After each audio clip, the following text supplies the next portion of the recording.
பாகம் 7. சபதத்தை எடுத்ததுக்கு அப்புறம் பாண்டிய நெடுஞ்செழியன் போருக்கு தயாராகிறாரு.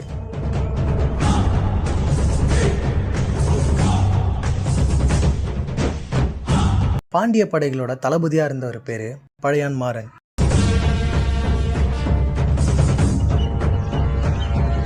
பாண்டிய நாட்டோட வலுவான ஒரு சிற்றரசர். சோழ மன்னனான கிள்ளிவளவன் எதிரிய தன்னோட மண்ணில் சந்திக்கிறது தனக்கு சாதகமா இருக்கும்னு நினைச்சிருக்காரு. நினைச்ச மாதிரி நடக்கும்னு பார்த்தாரு, ஆனா அது நடக்கல. ஏன்னா பாண்டியர்களால கையாளப்பட்ட ஒரு போர் முறை தான் எரிபருந்தெடுத்தல். போரும் தொடங்குது.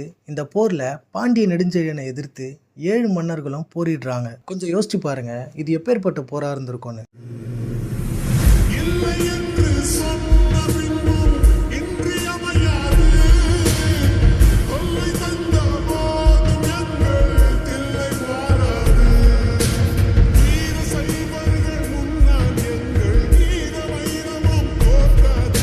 நெடுஞ்செழியனை எதிர்த்து போரிட்ட 7 மன்னர்கள்ல ஒரு சிலர் தப்பி ஓடி கைதிகளாக ஆக்கப்பட்டு ஒரு சிலர் இறந்தும் போயிருக்காங்க. இப்படி பல சிறப்புகளை கொண்ட இந்த தலையலங்கான போர் இடைக்கால பாண்டியர் செப்பேடுகளில் புகழப்பட்டிருக்கு. மறக்காம சேனலை சப்ஸ்கிரைப் பண்ணி சப்போர்ட் பண்ணுங்க.